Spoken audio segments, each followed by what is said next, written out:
What's going on, everyone? This is CJ here, back with another podcast, 6.0 from the Bare Necessities Pod. And on today's episode, we're going to go through NFL free agents signings that the Bears could go with. In addition to that, draft prospects that they are going to be interested in signing, guys that they met with already briefly at the draft combine, ones that make sense for where they are picking in that draft. And we got some breaking news to start this. So without further ado, let's get started. Breaking news today, guys, from Adam Schefter was Jonah Jackson was acquired by the Bears for a sixth round pick. It looks like this is going to be the Bears giving up the pick that they acquired for the Justin Fields deal last year in the offseason that they sent to the Steelers. That was the hopes of becoming a fourth round, but it ended up being a sixth round because Fields did not play enough snaps as a starter over there in Pittsburgh.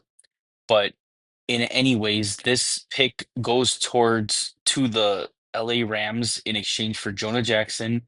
It looks like the Bears will pay the remaining salary of Jonah Jackson, which is going to be roughly 22 or so million dollars for the next 2 years. Looks like somewhere around 11 or so this year and next year. So if it doesn't end up working out, you still have a pretty cheap option next year in Jonah.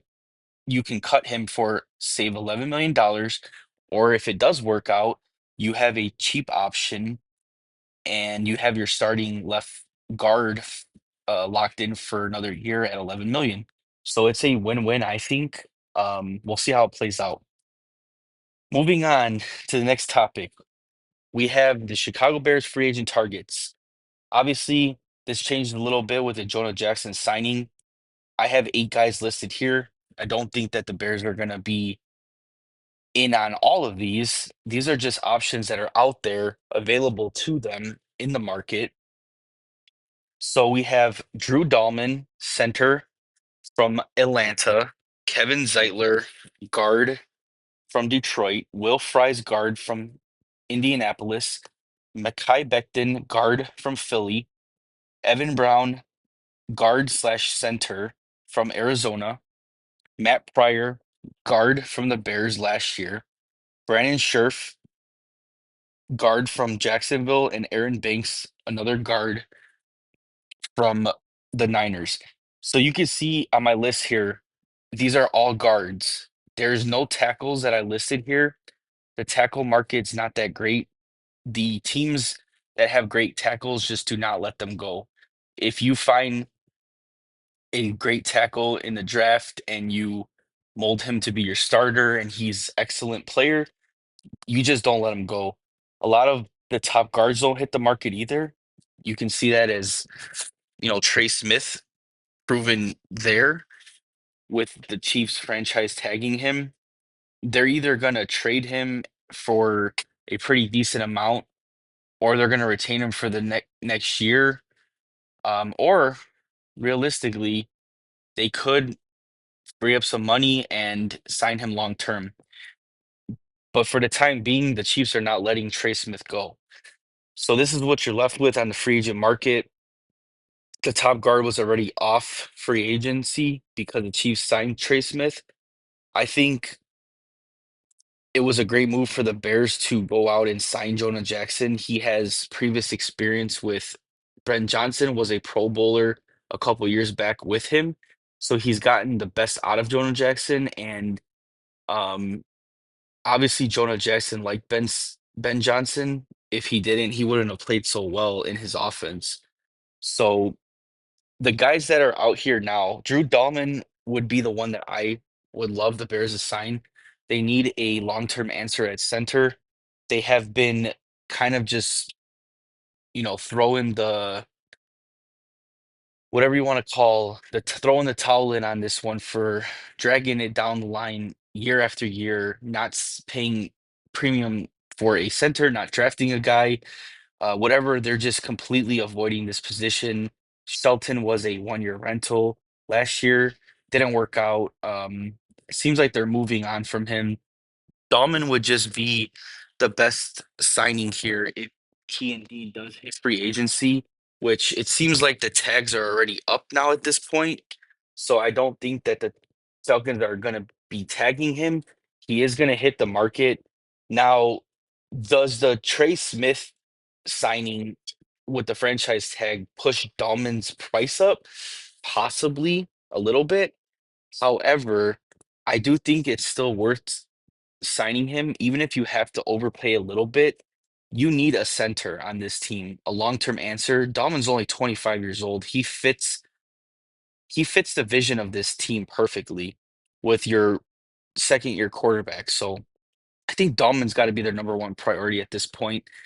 In addition to that, I don't think that the Bears are going to be out on signing another guard.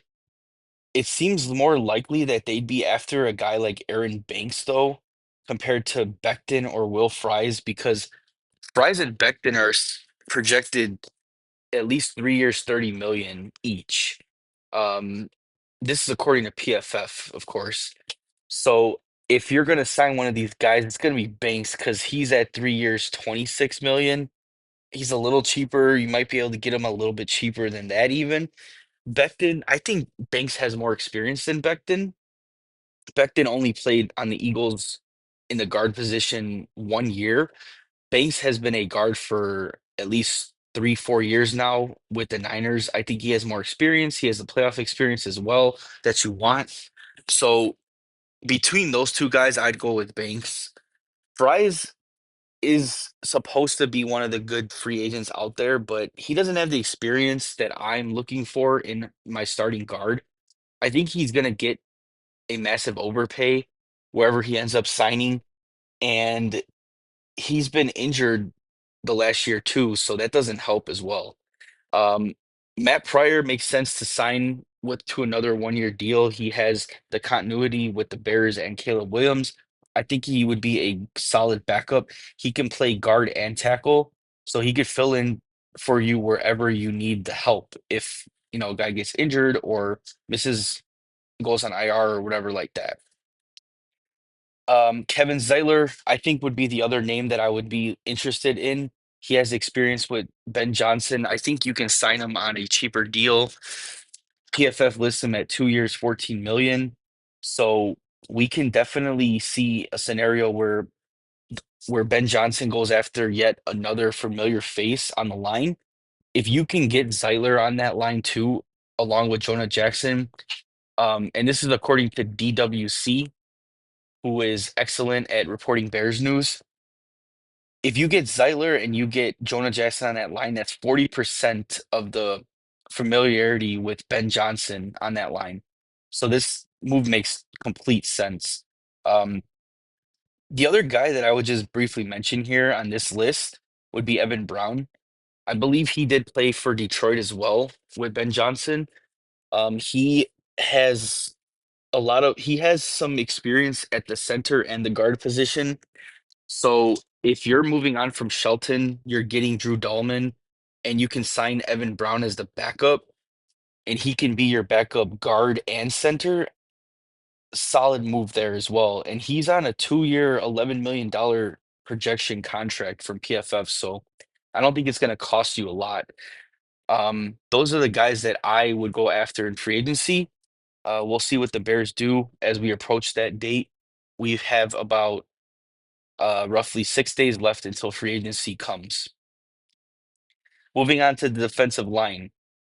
Here are the targets for the Bears free agents in on the defensive line. Edge rusher Khalil Mack, edge rusher Josh Sweat, edge rusher Chase Young, defensive interior Milton Williams, edge rusher Charles Minayu, edge rusher Derek Barnett, defensive interior tackle BJ Hill, and defensive interior Osa, and I can't pronounce his last name with the Cowboys, but the Cowboys did end up signing him. He's a 25-year-old defensive tackle. Um, And it just made a lot of sense for them to just invest more money into him due to his age and his production. It might have been a slight overpay, but in any case, he will remain in Dallas and play for Bears former coach Matt Eberflus. So when it comes to these other guys that I am thinking the Bears should target and probably will target, I would say you can sign probably two of these edge rushers if you get either Derek Barnett or Charles Aminu. Both guys are projected as like 1 year 7 million or 1 year 4 million, between the $4 to $7 million range. The other guys, Khalil Mack and Chase Young, are probably on the higher side. 3 years 53 mil for Chase Young projection, 2 years 45 mil for Khalil Mack. Khalil Mack is a proven edge rusher in this league. Played for the Bears at one point in his career. Played for Dennis Allen, was actually drafted by the Raiders when Dennis Allen was the head coach. So he has familiarity in his defense, on his defense, and played for the Bears as well. So there's two things there that he has familiarity with. Man, that word's hard to say. Chase Young is the other guy, and he is familiar with playing with Montez Sweat on the defensive line. He also has the familiarity playing with Dennis Allen in his defense last year from the Saints, which he ended up having more pressures and more sacks than Khalil Mack last year. Now, the kicker here is that Chase Young is actually 9 years younger than Khalil Mack. And I know you don't want to pay the cheaper option generally in free agency because it doesn't work out, but I think the Bears should lean towards Chase Young. I think that his best years have yet to hit yet in his career. He's 25 years old and he's about to hit his prime. If he can stay healthy, he's going to be worth that contract. I would also try to go after Derek Barnett or Charles Aminu for 1 year as like a rental. They are very cheap in the market and it will provide a lot of depth in that edge rusher position. The kicker for me would be BJ Hill or Milton Williams. These guys are listed at BJ Hill is 2 years 21 mil. Milton is 3 years 63 mil. If the I think the only way the Bears go after Williams is if they don't get Mack or Chase Young. I don't think they're going to be able to sign both of those guys. BJ Hill could be a good addition, which this would mean that they wouldn't go after like Derek Barnett though or Charles Aminu. So if you're asking me the way that I look at it, the Bears sign one of either Chase Young or Mack. They sign one of BJ Hill, Derek Barnett, or Charles Aminu. And that's the way that I see the defensive line playing out in free agency. Because you can also address the depth in the draft. They have a lot of good picks in the upper, you know, 40s. I believe it's 39, 41, and 10. So you can definitely draft another edge rusher there, a defensive tackle later. This is a very deep class for defensive tackle, is what I'm hearing. So that's the route that they could go. And I just wanted to throw in some defensive backs here. I think that the Bears are going to be in the market for a safety. And whether that's in the draft or in free agency, I don't know.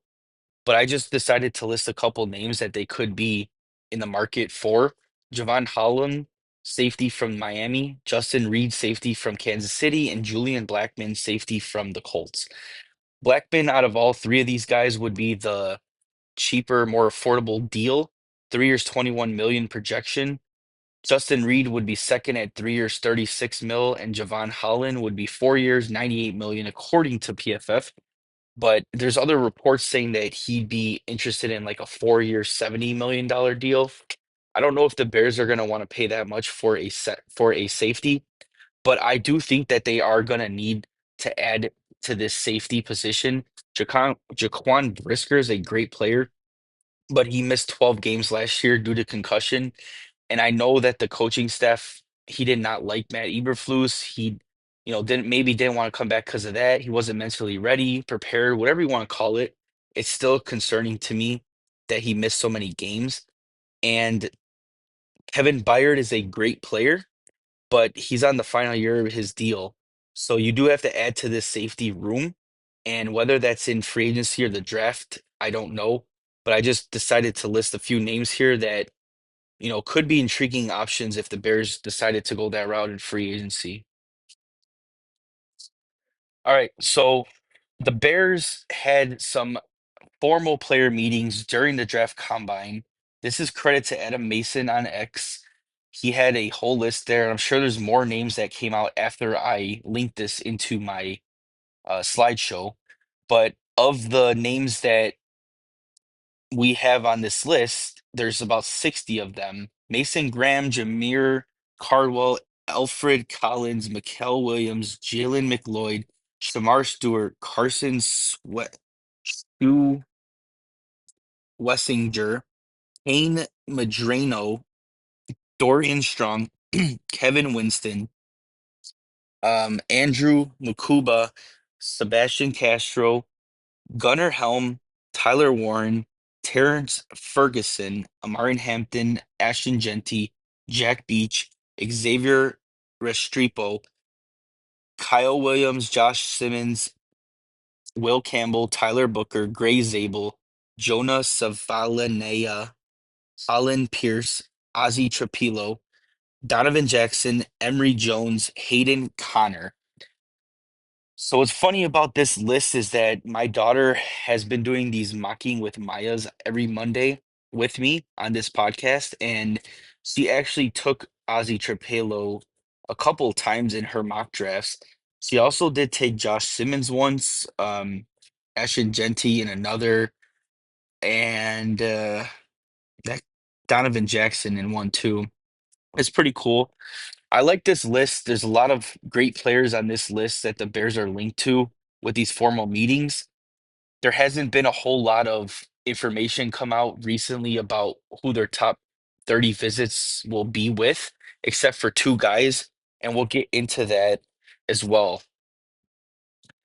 The first one would be Ashton Genty. So the Bears are planning on meeting with Ashton Genty, the outstanding running back from Boise State.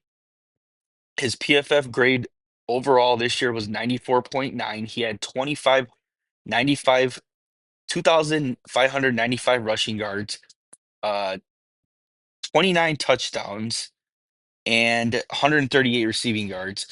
See, now some people might think that the receiving part is not part of his game, but the previous year he had 578 and he led the FBS that year with the most receiving yards.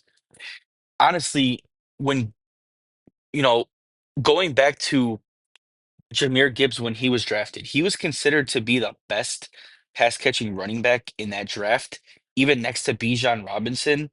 And it certainly has played out well in Detroit with Ben Johnson there previously, but he didn't even come close to 578 yards, I don't think, on a single season in college. So 578 is really good the year before. And the reason why he probably didn't have so many receiving yards this year was due to the fact that he had 2,500 rushing yards.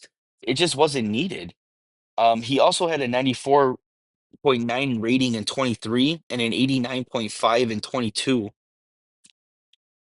And this is just a game log from last year.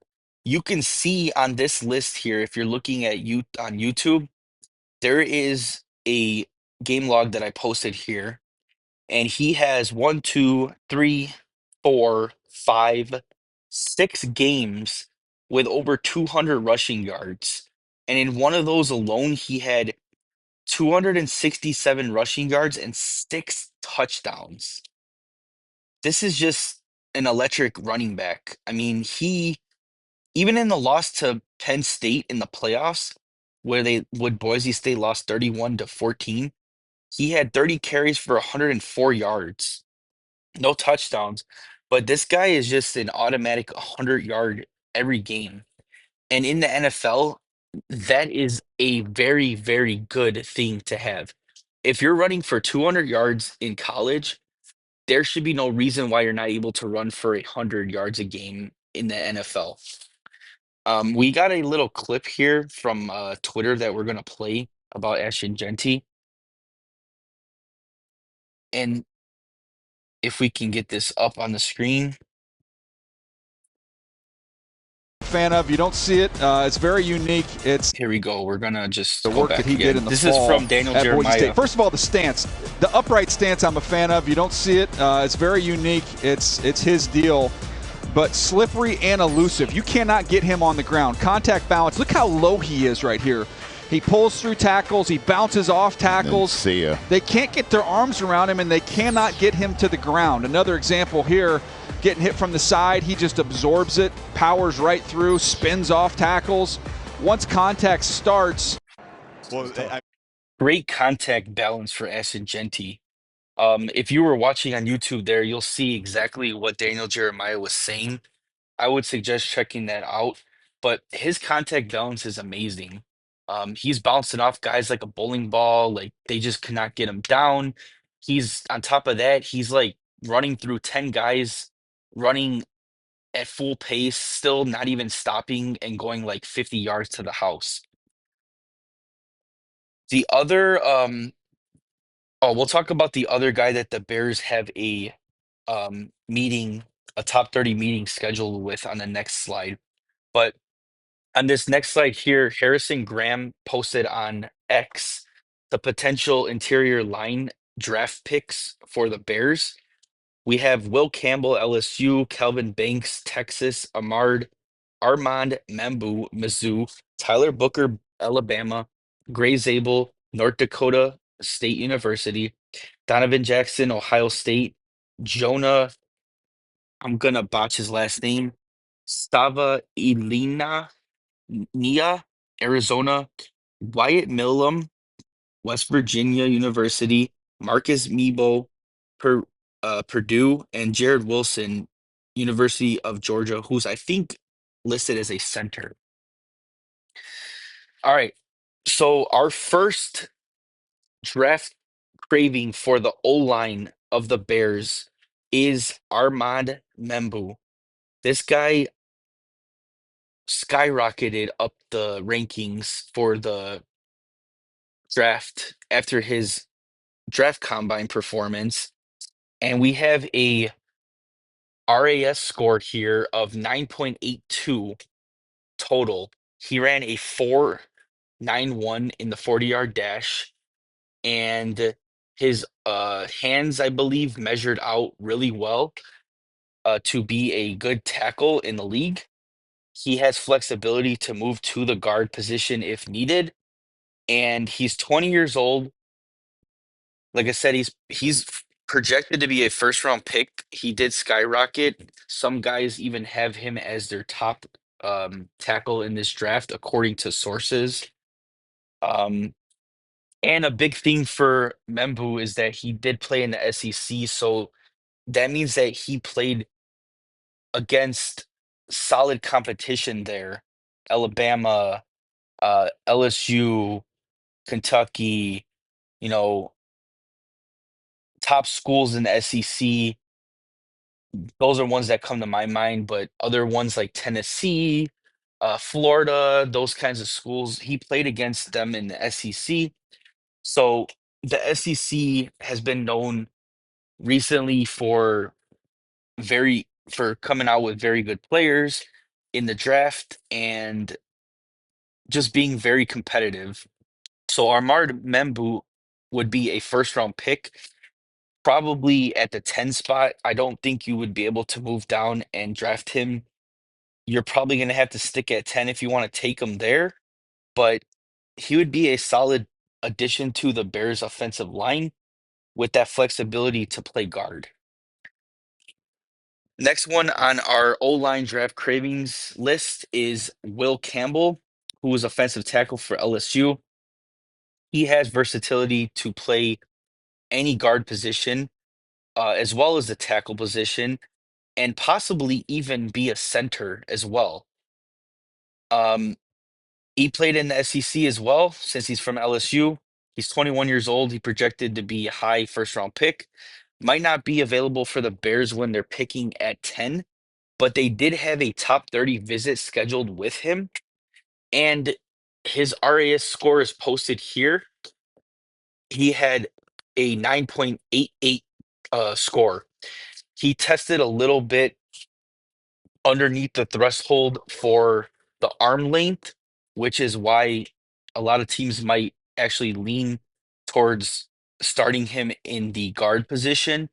However, that wasn't a problem for Will Campbell. He did say in one of his interviews that he is willing to do whatever is necessary to be in the starting lineup, which means if you want to play me at guard, I am more than willing to play at guard. I just want to be in the lineup and I want to play, is basically what he told reporters.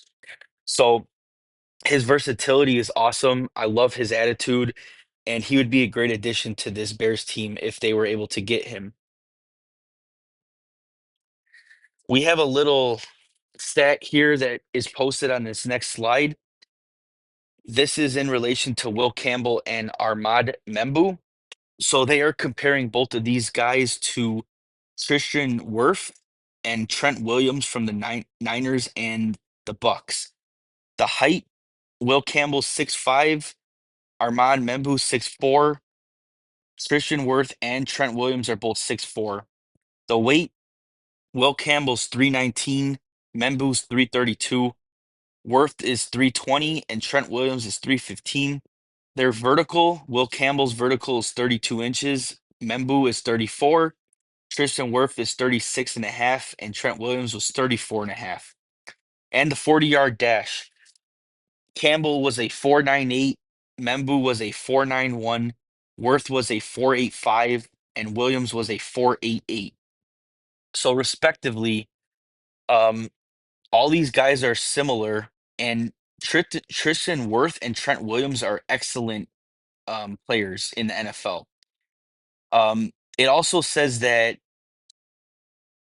since 2003 NFL Scouting Combine, these are the only four players from the offensive line with a three weight of 315 plus over 30 with over 30-inch verticals and a sub 540-yard dash. So that's pretty good company for Will Campbell and Ahmad Membu to be a part of. Next on our list for O-line draft cravings is offensive guard from Ohio State, Donovan Jackson. He's listed as 6'4", uh, 315, 33.5-inch arms, and a 9 and 7/8 inch hand. He's projected to be an early second round pick as of right now. He's 22 years old. He has the versatility to play tackle in the league, which he did end up filling in for Josh Simmons when he got injured earlier in the season. And he played in the Big Ten, which is obviously a well-known conference in the college football league. And he's a 2025 national champion with Ohio State. I posted his PFF grades here. Um, I'm sorry, his ratings as well as his stats.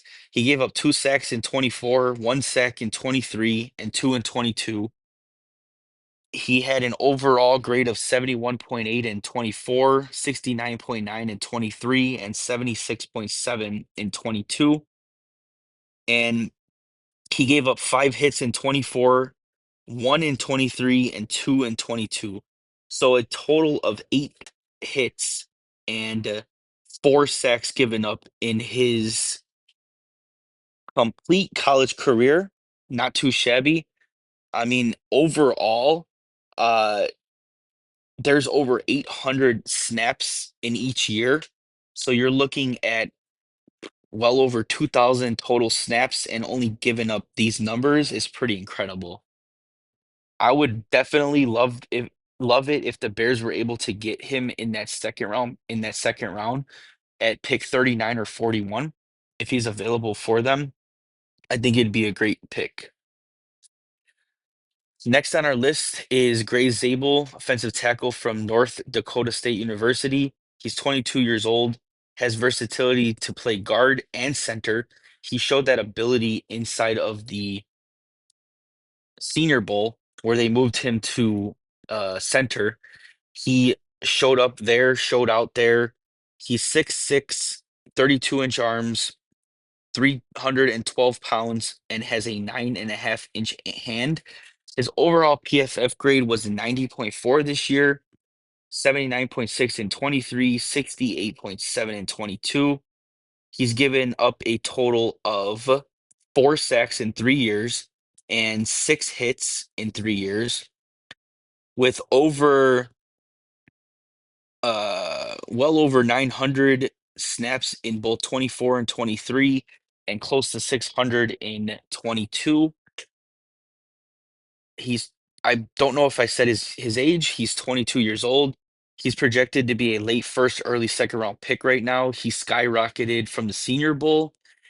The only downfall that I have of Gray Zabel, I would think, and I'll just throw this out there, is that he played for North Dakota State University. So obviously, this isn't considered a big time conference in college football. It's not the SEC or the Big Ten, so it's a little bit of a weaker conference.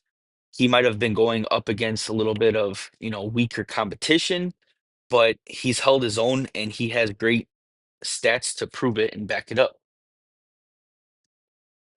Moving on to our defensive line draft cravings, we have Mike Green, edge rusher from Marshall.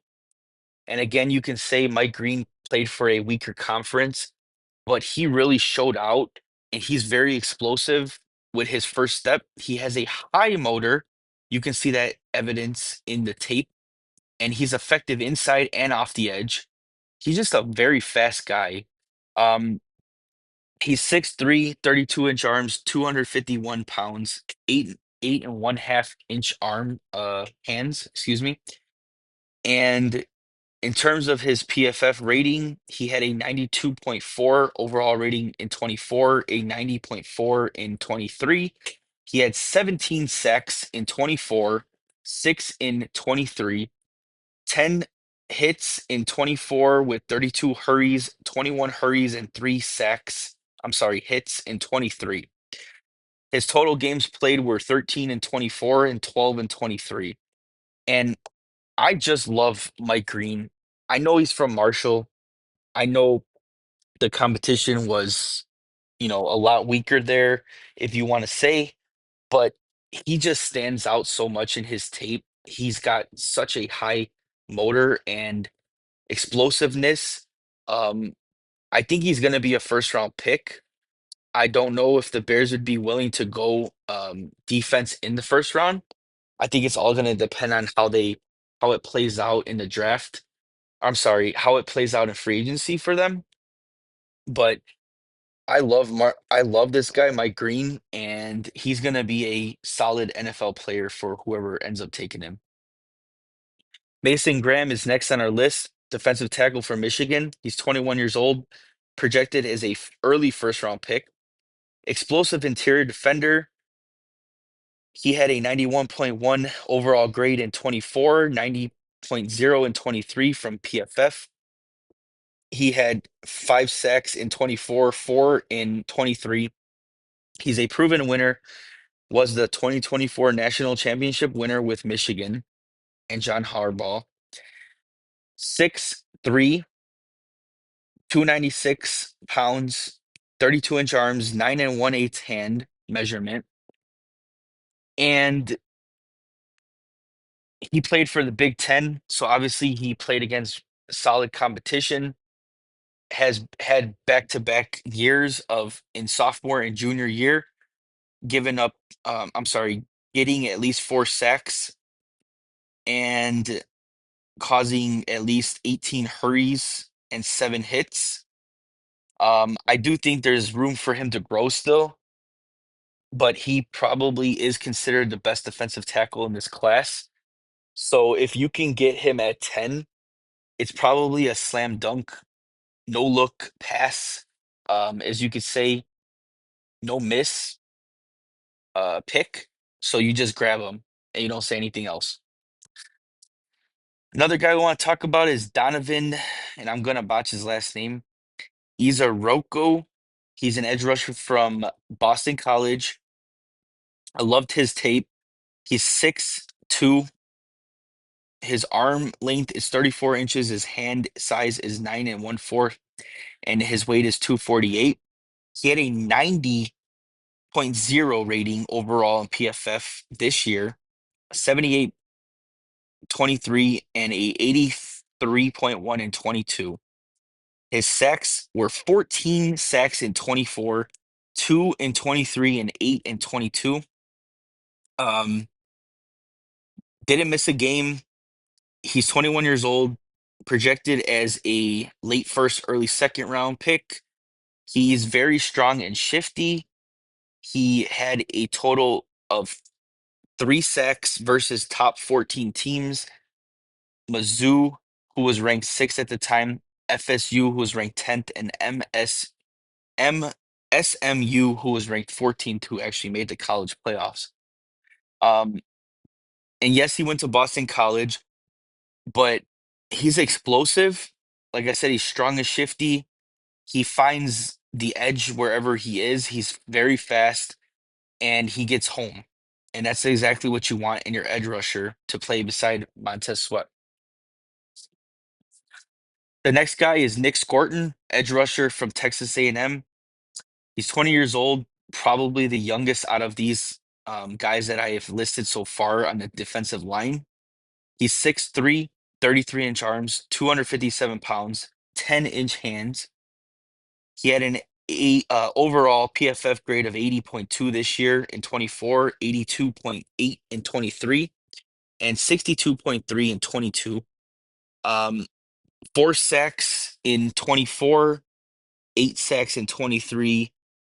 The hurries are pretty good though, 28 in respectively 23 and 24.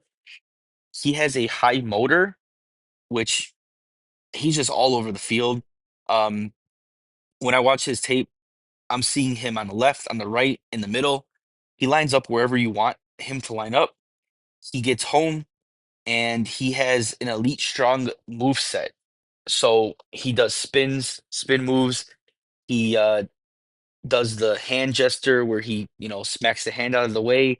He just basically runs as fast as he can around the guy. So he does everything. So I think Nick Scoring would be a good pick. Right now, he's projected to be a late first, early second. So you can get him with 39 or 41. I would be very happy with that. We want to move on here to the running back draft cravings. Amari Hampton, next to Ashton Genty, of course, would be my number one craving for running backs in this class.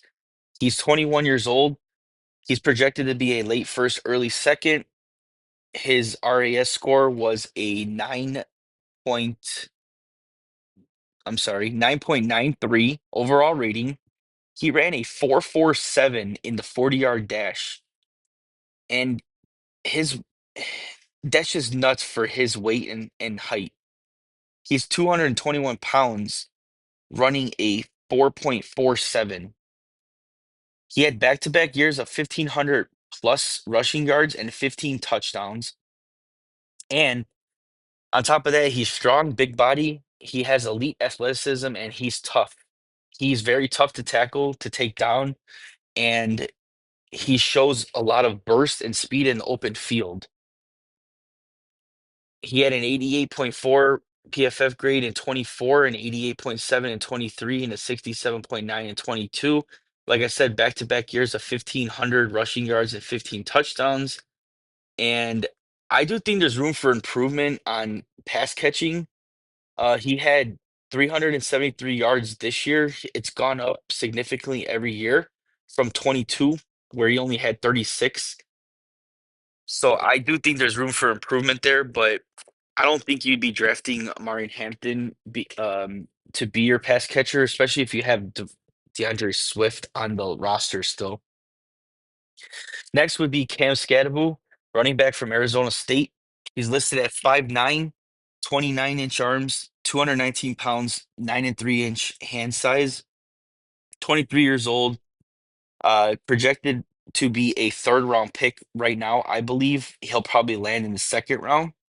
You might have to end up using your 39th or your 41st pick on him unless you move down in the second round. Um, Overall grade of 93.3, 76.1 in 2023 PFF rating, and a 91.4 in 22. Uh, he had 1,700 rushing yards in 24 and 1,300 in 22, 21 touchdowns in 24, 9 last year in 23, sorry, and 7 in 22. So he's increased every year on touchdowns and yards. Took a bit of a step back in 23 with only 786, but transferred to Arizona State, had 1,700 rushing yards, and he was definitely the reason why Arizona State made it so far in the college playoffs. Um, he's an elite tackle breaker, is from what I've seen on his tape. He just is very hard to get down. He reminds me a lot of David Montgomery. And I think based on his tape and his numbers, he's the best pass catcher in this class. He had 543 receiving yards in 24 and 286 in 23 and 371 in 22. And I think based off of that alone, Ben Johnson might be interested in him because he loved Jahmyr Gibbs and his catching ability. And honestly, I feel like Scadaboo is like a combination of Monty and Jahmyr Gibbs. He can catch the ball and he's hard to tackle. We have one tight end listed on our draft cravings here, and that's Terrence Ferguson, tight end of Oregon, 6'5", 247 pounds, 32 and 7/8 arm, 9 and 1/4 hand. He had 591 yards in 24, 414 in 23, 391 in 22. He's projected to be a day two pick, fourth or fifth round, 22 years old, and he played on a number one team versus good competition because he was on Oregon. And the thing that I loved about Ferguson and his tape and his highlights, he was great after the catch, and he was heavily utilized in the screen game, which means that he can block. And the Bears need another blocking tight end. If you can get a guy that has Ferguson's ability to actually catch the ball and run in space too, that's another benefit of drafting him. But the reason why Dylan had so many, I forget his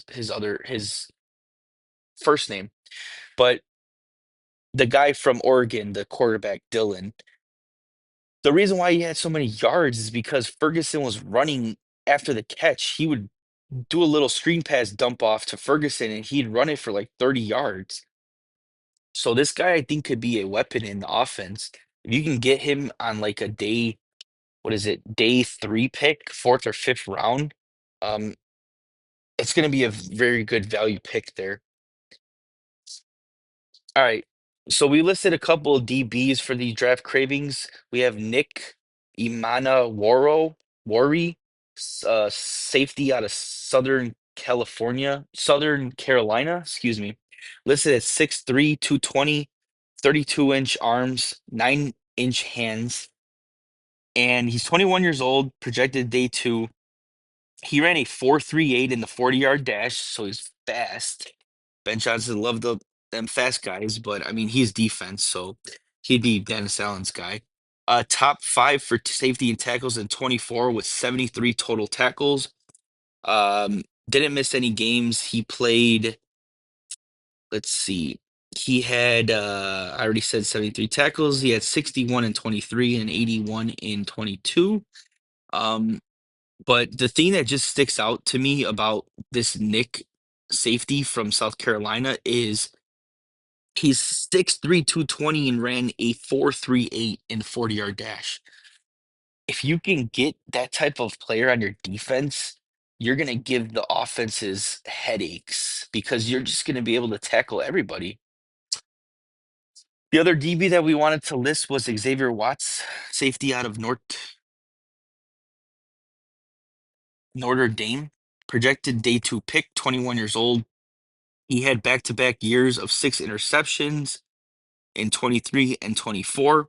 He played on the 2024 national championship team that actually lost to Ohio State, but still made it there. He's 6 feet, 31-inch arms, 204 pounds, and 8-inch, 8 and 5/8 hand measurement. Um, and like I said, the Bears are going to be in the market for a safety, and it's whether it's going to be in the draft or free agency, I don't know. But these are two guys that I like for safety position that the Bears could go after in the draft.